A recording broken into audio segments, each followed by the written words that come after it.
Hey guys, it's Tootie, and today I wanted to talk about something that's really personal to me, something that has affected me in the past and still affects me till today.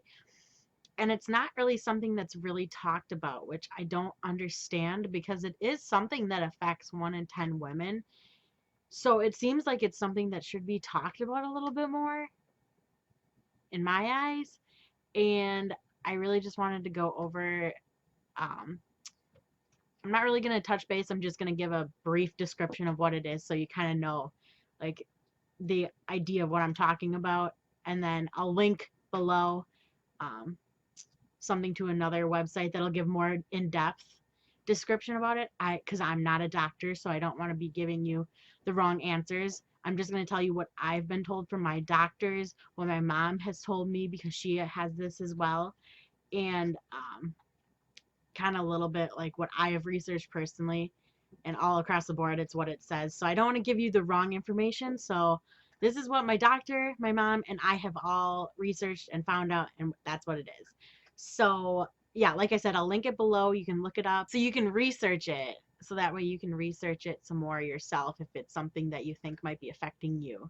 So, or even if you just want to look at it and just kind of learn a little bit more. So, what I'm actually going to be talking about today is PCOS, which is actually polycystic ovarian syndrome. I was diagnosed with it over a year ago. I kind of knew it was coming because my mom was diagnosed and I had along the lines of the same symptoms as her. So we kind of knew it was coming. So, yeah, I was diagnosed a year ago. All right, so what polycystic ovarian syndrome is, they are small cysts on the ovaries, and those cysts can lead to a hormone imbalance in your body, which can cause a lot of other side effects, which is lovely. Like you're more susceptible to like diabetes. If you have PCOS, it's not like, oh, you're gonna have diabetes. It's just you have a higher chance of getting diabetes than somebody who would not have PCOS. And um, so they really are not sure what causes PCOS, which is, like I said, pretty scary because it does affect 1 in 10 women. You would think there'd be maybe a little bit more research, and maybe there is, I don't know, but I would think that there should be a little bit more research to figure out what is causing this because it's, like I said, it leads to a lot of other health risks. And so yeah, I will go into some of the symptoms that I have experienced because I think mine are really unique. I've never really heard of people who have had, I mean, I have some of the basics, but then I also have some unique ones that I would have never put that together with PCOS if I wouldn't have officially gotten diagnosed with PCOS. So, I mean, I have the normal weight gain that you get with PCOS. I swear I can't lose or gain a pound. I have went on diets for months and I have not lost a pound. I usually fluctuate between 10 pounds and that's all I get. So, um, yeah, the weight gain is very hard and it's very hard to lose weight. Like I said, I dieted and I didn't gain or lose a pound. So it's really hard to manage your weight. And also, I've had the standard hair loss. I swear I constantly have baby hairs. So I'm constantly losing hair and I'm constantly getting new hair. So it's just so thick. So, I mean, I'm not sure how it's affected me with like the hair because yeah, I lose it, but I get it back just as fast. So I'm not really too sure how um, hair loss has affected me with PCOS. So that's another common one is the hair loss. And then acne. I I used to get a lot and I haven't actually had too much. I used to get them like right here and like right here a lot, which is pretty common with PCOS. So I've been pretty good lately. I don't know if maybe my hormones, since I am growing up a little bit, that teenage year is backing off a little bit. So I've kind of calmed down a little bit from the acne. So, I mean, I'll get 1 or 2 here and there, but it's nothing drastic that, I can't handle. So, That's another thing. A lot of those acne products out there won't work for me. So I'd have this acne and there's nothing I could do about it. I would try things for months and because people were telling me that you need to try something for longer than a month, and I would try things for longer than a month and nothing would help. So I found it completely impossible to get rid of this acne. So I'm really glad that my body has kind of calmed down from that and I don't feel like I'm in my teenage years anymore.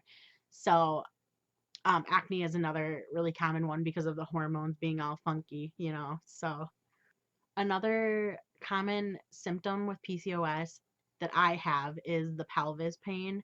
Um, it's not something like I'd have it once a month and then it'd be gone. It's something that happens pretty regularly. I'd say I probably get the pain about 2 to 3 times a week, depending on the week, I guess. Maybe I put more pressure on my pelvis some days than others, and it just hurts some days. But along with the pelvis pain, I also get specific ovary pain. So, and it's really weird. I can tell the difference. I can tell when I get the pelvis pain because it's by the pelvis bones. But when I get the actual ovary pain, it's actually like on my ovaries. And I've actually had a cyst burst on my ovaries, so I know what that pain feels like. So it's not a normal cyst bursting, it's just a dull throbbing pain. And that again happens probably about 2 to 3 times a week. And I guess it's just something I've learned to live with. And sometimes the pelvis pain and the cyst, like this ovary pain, will happen at the same time. So it's kind of just two for just punch me and then be done. So, yeah, that's pretty common to the pelvis and the ovary pain. I don't know if ovary pain, I mean, I'm sure people have like dull pain, but they might just correlate that with the pelvis pain. I haven't really heard of too many people having the ovary pain specifically, but I get probably the ovary pain more than I get the actual pelvis pain. So I would say probably the pelvis pain 2 times a week, ovary pain 3 times a week. It all depends. So um yeah, I constantly have just pain.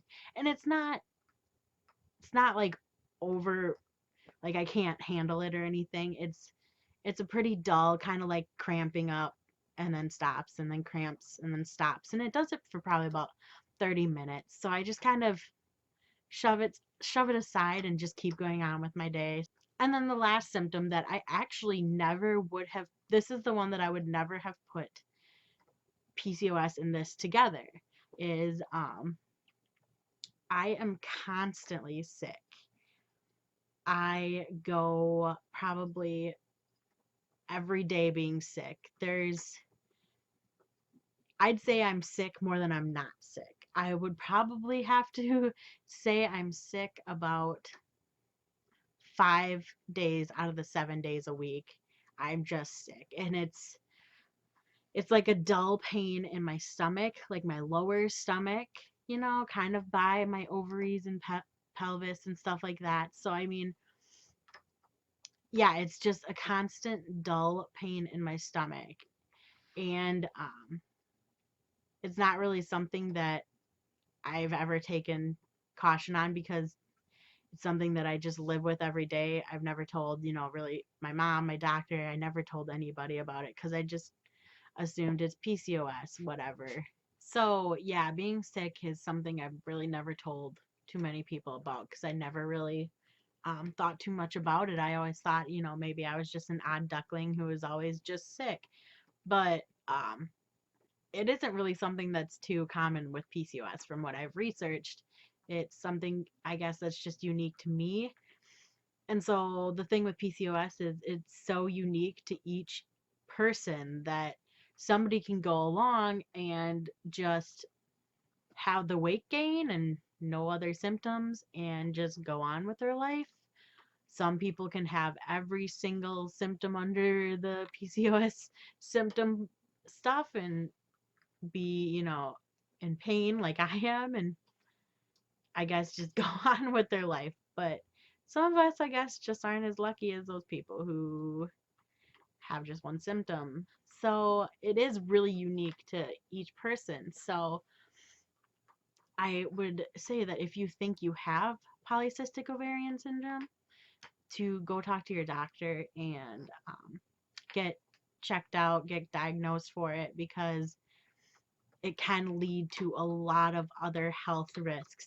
And so you really should go get checked out, because there, is all those risks, health risks that'll be in the future if you don't get it taken care of now. And there is some things that you can do to help, um, not necessarily get rid of it, but to help kind of subside it a little bit and maybe get you a little bit more healthier. So, I mean, I would say get to your doctor if you think you have any of any of those symptoms, maybe research it a little bit more.